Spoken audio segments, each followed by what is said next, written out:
What's up, everybody? It's the old man here from Street Racing Channel Garage.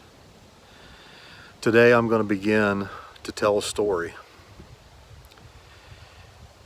And the story is how Street Racing Channel came to be.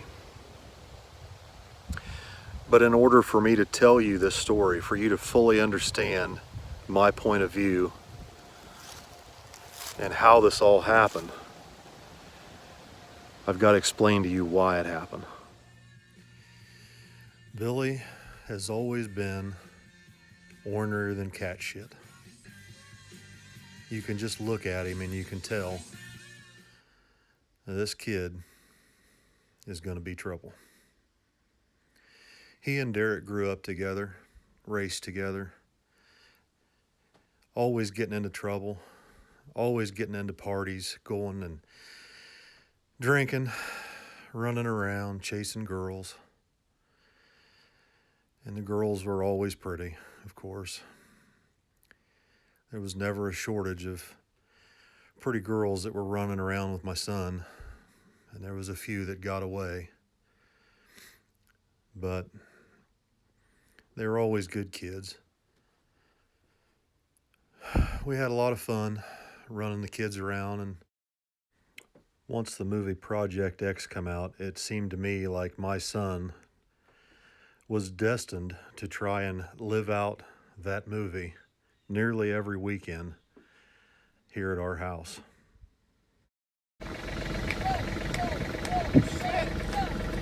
Hit it from the front! From the front! Oh! Oh, fuck!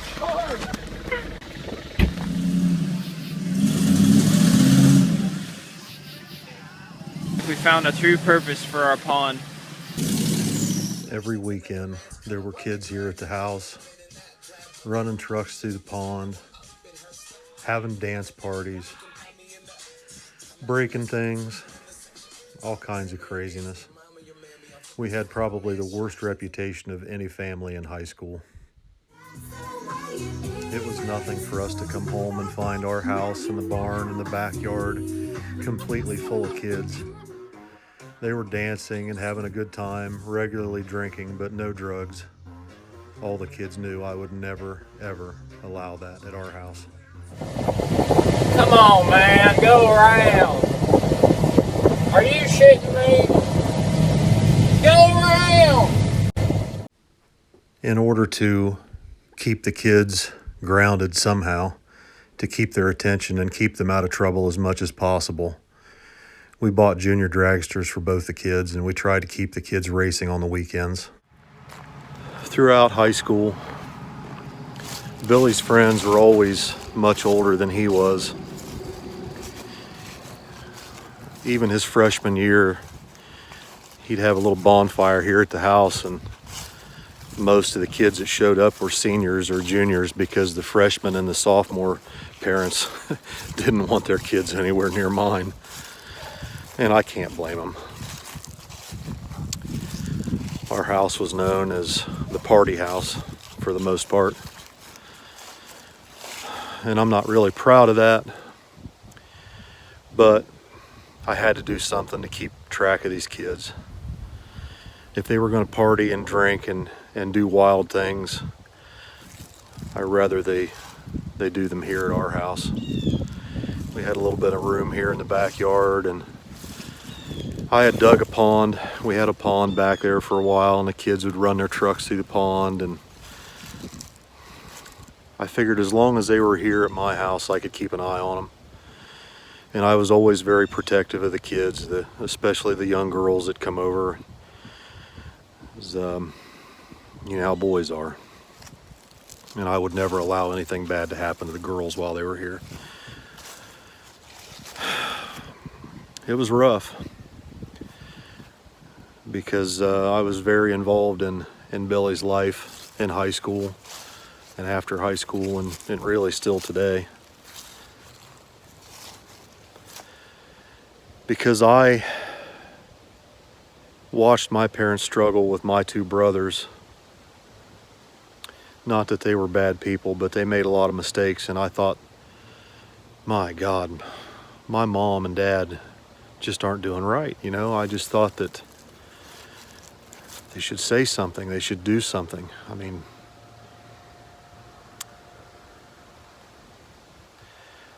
I just swore to myself that I'd never allow my kids to get into drugs or being drunkards every weekend or anything like that. Not that my brothers were into that, but I started to notice that the seniors and the juniors that were hanging out here, Billy's freshman and sophomore year at the house, were struggling really bad when they graduated with adult life. They weren't ready. They were very popular kids in high school, right? And after they weren't popular kids in high school, they didn't have anything. They had no hobbies. They had most of them, if they were going to college, the only reason they were going to college is because they wanted to get away from their parents. Not all of them, but some of them. Because their parents really had no idea what kind of kids they were. They weren't bad kids, but they were up to no good a lot of times. And it scared me to death to think, my God, what if my kids, what am I going to do if my kids don't have something to do when they graduate high school? And I'm not much for sending kids off to college just to have them get indoctrinated. And I know that most of the kids that took off out of here after they left high school to go off to college, they had no idea what they were going to do. Most of them just wanted to go to college to party. Their parents, of course, didn't realize that or didn't want to acknowledge it, I should say. But I knew.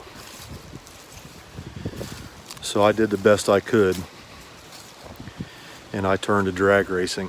It was really the only thing that I knew to teach. And of course, you know, I had my own business, the excavating business. So I made the kids work. Tommy still works for me. Billy's off on his own now doing Street Racing Channel, but I did everything I could to keep those kids under control and keep them out of drugs, keep them off the pills, keep them from smoking weed or worse. And it wasn't easy. I did everything I could. But ultimately,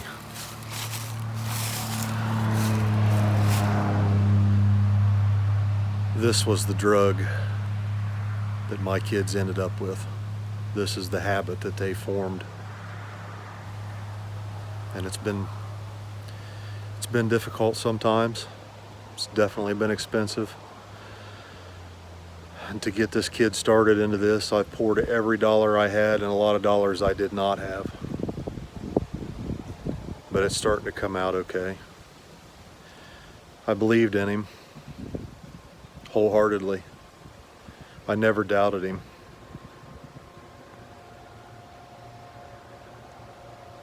I put everything into this to get this kid started.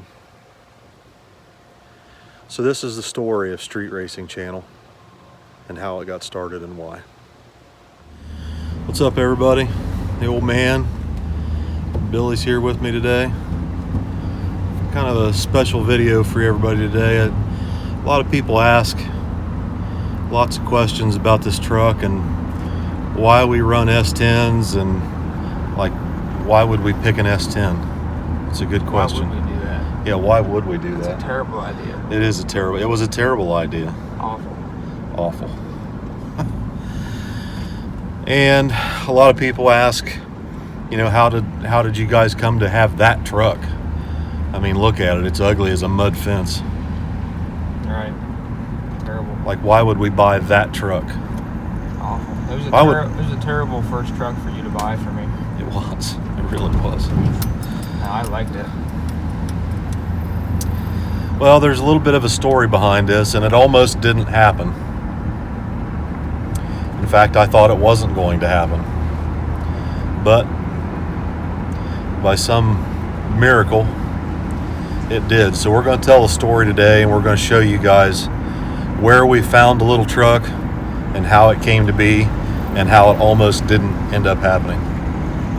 So what do you remember about this day, Billy? Do you remember what we were doing? Yeah, I think we were stopping to get fuel at this little Duke station. We stopped to get something to drink. Oh. We were in the dump truck. Okay, yeah.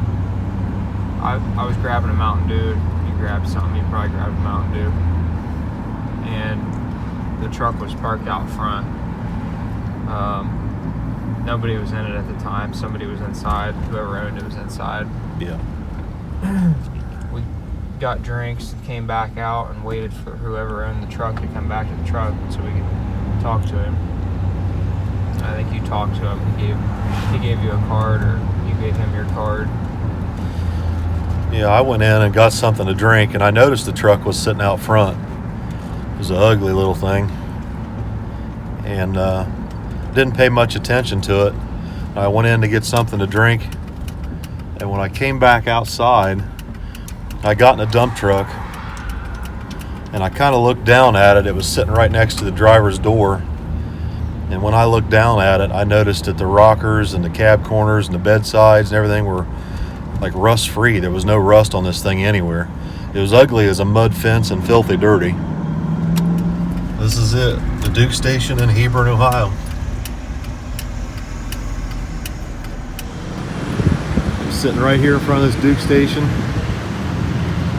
right there about that fuel pump there. And I pulled up beside it in the dump truck.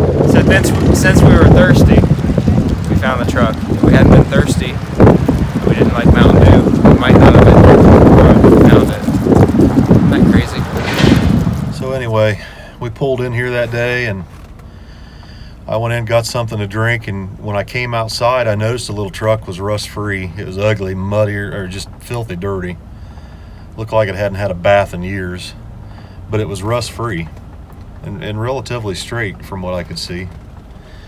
So I get back out of the dump truck and I'm looking at it, and the guy walks out from the gas station and asked if he could help me, and I said, "Are you interested in selling this truck?" And he said, "Yeah, I've been thinking about it." I said, "Well, what would you want for it?"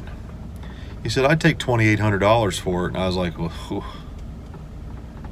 I wasn't going to give $2,800 for it.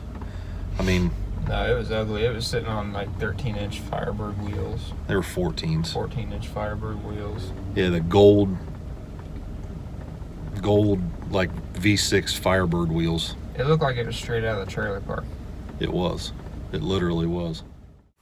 Although the little truck was ugly as hell, it was rust-free, all original, and it had the 4.3 engine in it with a 700R transmission, and it had factory air conditioning. It had everything in it that an S10 really needed to have.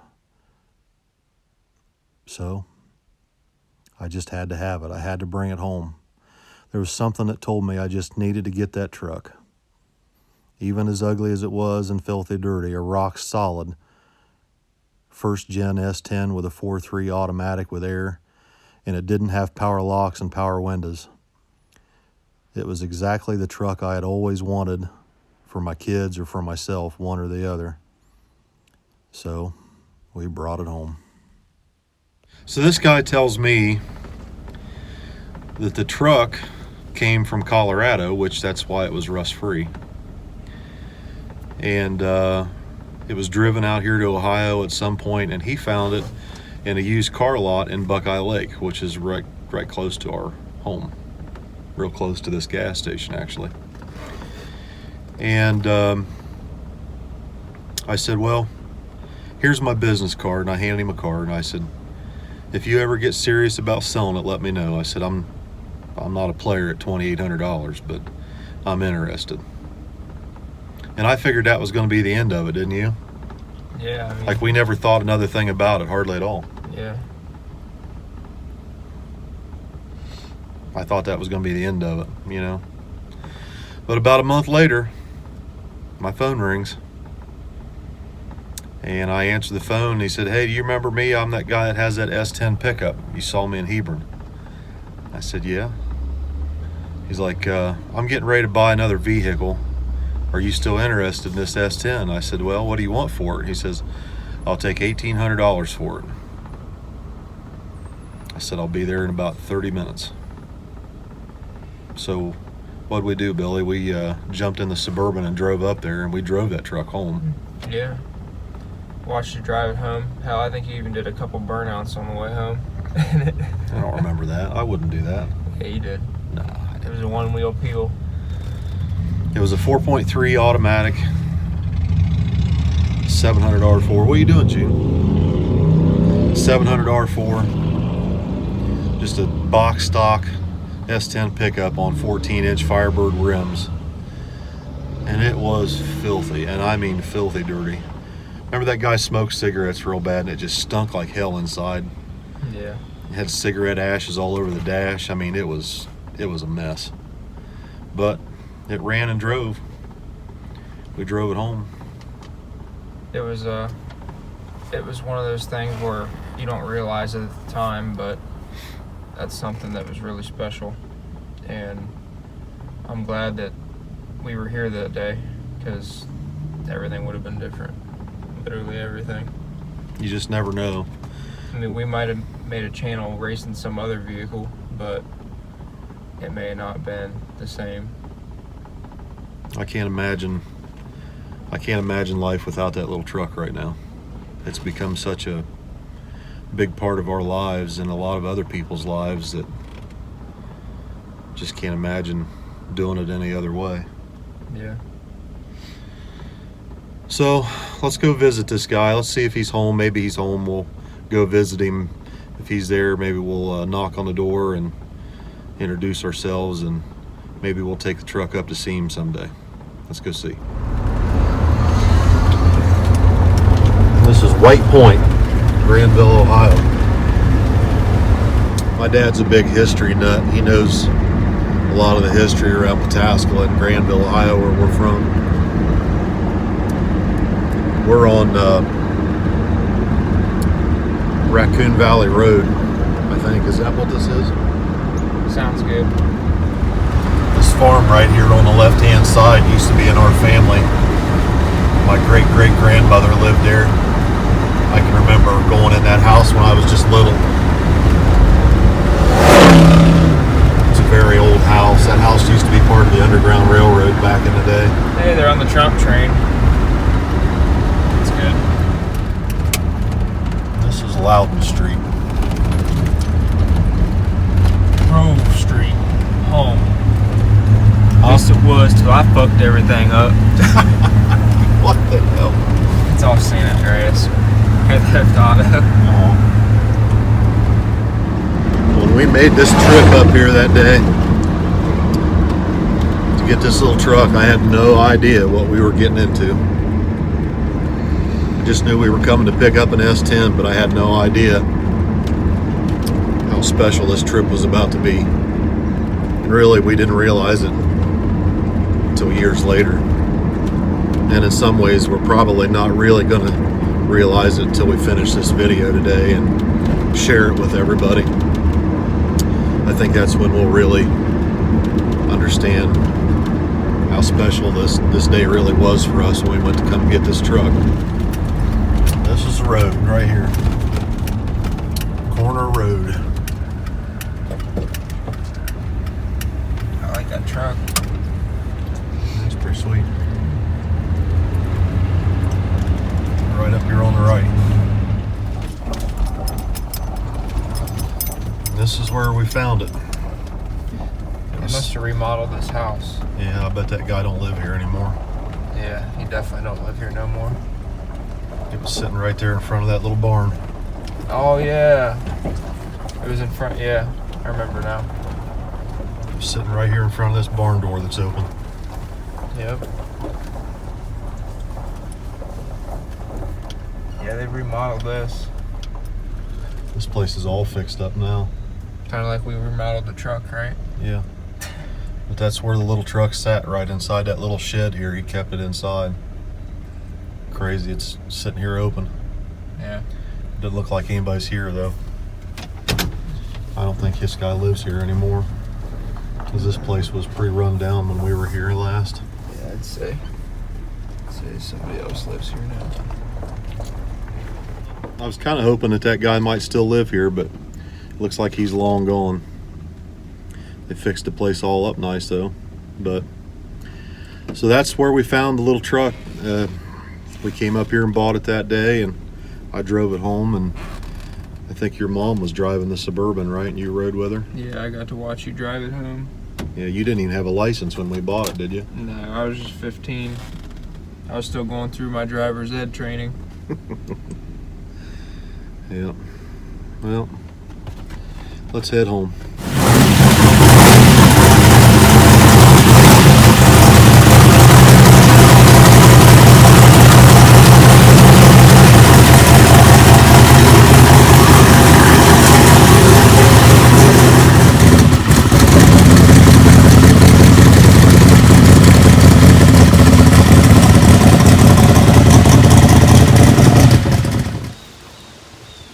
I can't believe it's sitting there on brand new set of Bogarts and bead locks on the back. I never thought this day would come. No, I thought it would always be on 14-inch Firebird wheels. Or Corvette rally wheels. Yeah. So this thing's had a lot of different engines in it. But when we first got the truck, our original intention was to just build a 12-second, 12.0, 12 flat sportsman bracket car out of it. With a nitrous kit. We needed it. Right. So we bracket raced it a little bit with the V6 in it when he turned 16, and he drove it to high school a little bit, and it had a wrist pin that rattled in it the day we bought it, and we finished that wrist pin off, didn't we? Yeah, pretty quickly. In fact, I remember when it happened on our way home from Bristol, when you forgot to pack the spare tire in the trailer. Mm-hmm. We loaded this little truck into our race car trailer and used it as a golf cart at Bristol for the junior dragster race one year.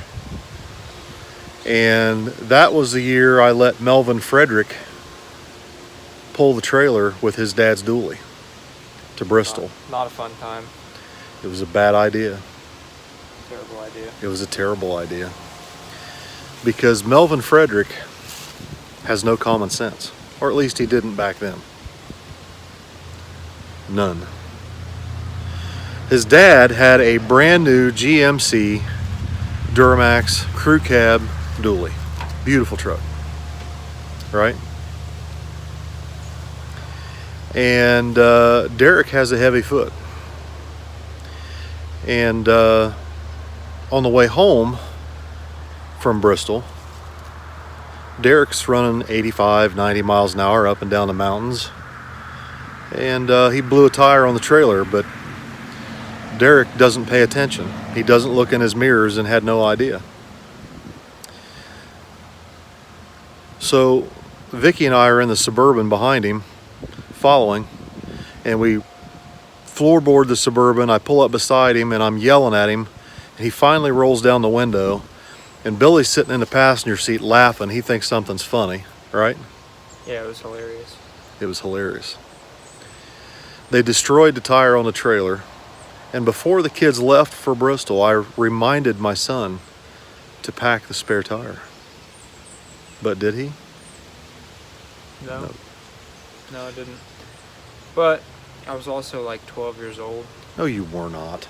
I was like 12. Billy, you had this truck. You had to have been at least 15 or 16 years old. Okay, I was 12 plus 3. Mentally, you might have been 12. So I finally get the kids to pull over, and this thing was in the back of the trailer, and we didn't have a spare. And we had gotten back into Ohio by this time, but so we unload this thing, and we limp the big trailer home on 2 wheels on one side. It's a triaxle, so it's got 3 wheels. We take the flat off, unload the S10 out of the back, and we limp it home. But at that point, this thing had already had a 410 rear end put in it. So yours truly jumps in the S10 and drives it the rest of the way home on the interstate with a 410 gear in it, and that pretty much finished off the wrist pin. It was hammering by the time it got home. Rest in peace, 4.3. Thanks, Pretty Melvin. sure we put it in neutral when we got it home just to finish it off and just like. You did what? Yeah, we either put it in neutral or we did a big burnout and it finished it off.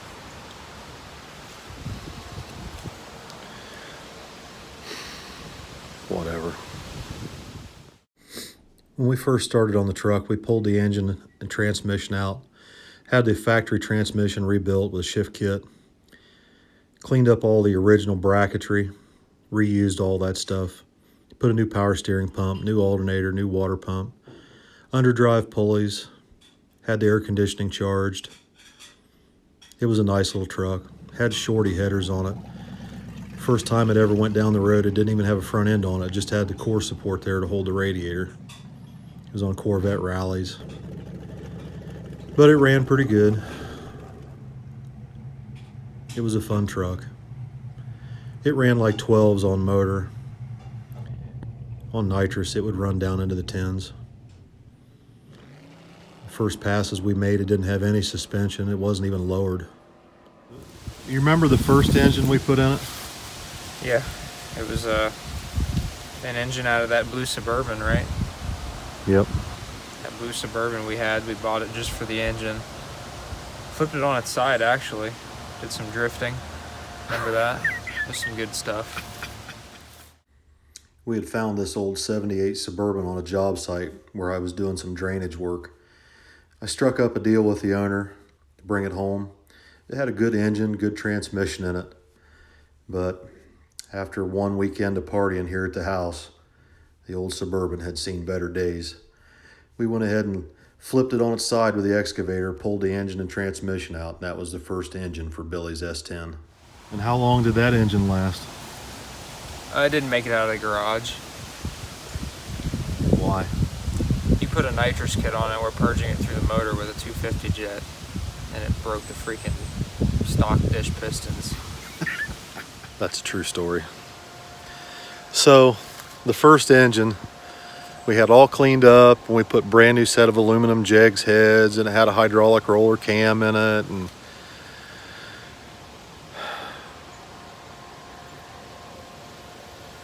it ran okay on motor. We never even got to drive it on motor. It was sitting there in the garage. I thought we did get to drive it a little bit. I don't think we'd even made it out of the garage.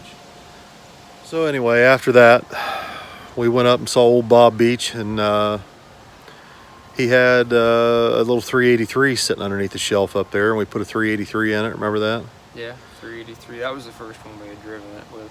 Yeah. Pretty sure. So it had a little 383 in it for a while, a set of jegs heads and a little hydraulic roller camshaft, and we ended up going 10s with it, right? We went to Edgewater and went 10s for the very first time ever at Cincy. What was that? It wasn't Cincy Street Nights back then. What was it called? Friday Night Lights or something? Friday Night Lights. Yep. It was 10s on a 125 shot. Yeah. 1099. On the horn button. The nitrous was hooked to the horn button. Still had the overdrive trans. We spent way too much money on trying to keep it. Oh yeah, that piece of shit. It had air conditioning. It did. It had ice cold air conditioning. It was a street car through and through. Street truck. Truck. We're gonna be like Whatever.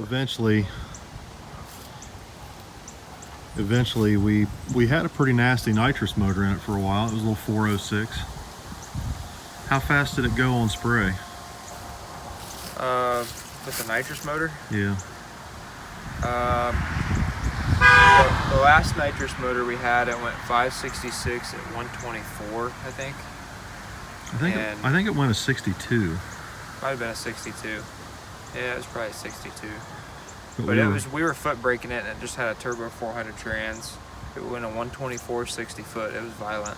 we couldn't leave on the trans brake with it. It was just too much. The starting line ratio was too short. You remember that time you cornswoggled that guy with a Mustang up at Pacemakers into grudge racing you, and you told him, give me the hit? Yeah, there was a pretty nasty Mustang up there. It was an all motor. I think he said it was a 408 or a 427. But Well, it had nitrous on it, but he Yeah. wasn't spraying it at the time. yeah, he had a Liberty 5-speed. It was on like 10.5Ws. It was mini tubbed. It was a pretty nice car. And It then looked here, a lot faster than my truck did. yeah, it had a parachute and wing and bead locks, all that. It was a 5-second car on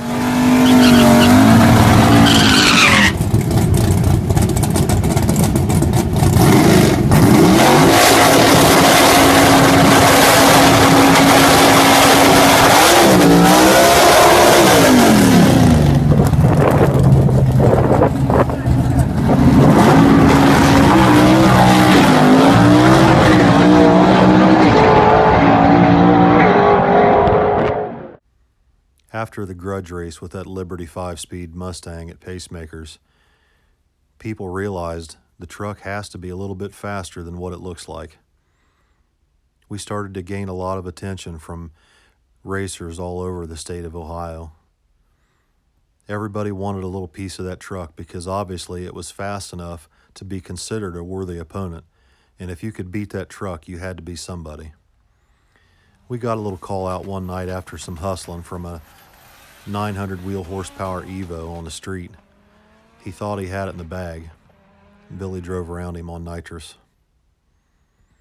All these things were leading up to something really big, an opportunity of a lifetime, really. Something that would really set in motion the beginning of Street Racing Channel.